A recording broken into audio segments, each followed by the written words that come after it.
এক রাকাতে 1 লক্ষ রাকাত নামাজের সওয়াব। সুবহানাল্লাহ বলেন না, 1 লক্ষ রাকাত নামাজ আদায় করতে আপনার কতক্ষণ সময় লাগতে পারে আমাদের হিসাবে পারে। তাহলে আমরা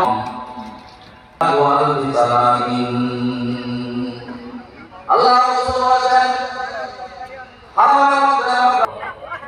যে শহরে বিশ্বনবী মুহাম্মদুর রাসূলুল্লাহ সাল্লাল্লাহু আলাইহি ওয়াসাল্লামের শুভাগমন হয়েছে, যাকে সৃষ্টি করা না হলে কুল কায়নাতকে সৃষ্টি করা হতো না, সেই নবীর আগমন যে জমিনে হয়েছে, এই জমিনের মর্যাদা ফজিলত বর্ণনা করার জন্য আর কোনো কিছুর প্রয়োজন হয় না। আল্লাহু আকবার বলেন।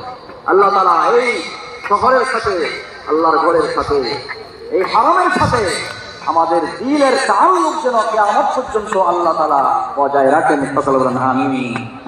আরেকটি হারামাইনের মধ্যে আরেকটি হলো আল হারামুল মাদানী। আল হারামুল মাদানী, বিশ্বনবী সাল্লাল্লাহু আলাইহি ওয়াসাল্লাম মদিনায় মুনাওয়ারায় হিজরত করার আগ পর্যন্ত মক্কায় মুআজ্জামাকে বেশি ভালোবাসতেন।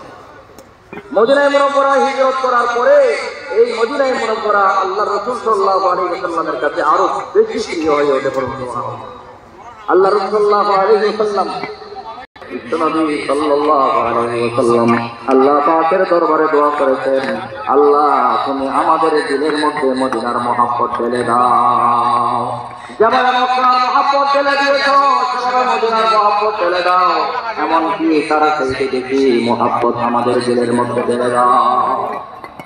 আল্লাহ হাবিব সাল্লাল্লাহু আলাইহি ওয়াসাল্লাম শিকার হয়েছেন, কিন্তু মদিনায় মুনাওয়ারায় হিজরত করার পরে নবী সাল্লাল্লাহু আলাইহি ওয়াসাল্লাম ইসলাম রাষ্ট্র কায়েম করার মাধ্যমে গোটা পৃথিবীর জমিনে বিশ্বনবী সাল্লাল্লাহু আলাইহি ওয়াসাল্লাম ঈমানের আলোয় সেই হায়াতুল্লাহর রওজা যেখানে এই জমির উপরে আল্লাহ নবী ছিলেন, এই জমিনের মাটির চাইতে দামি কোনো মাটি হতে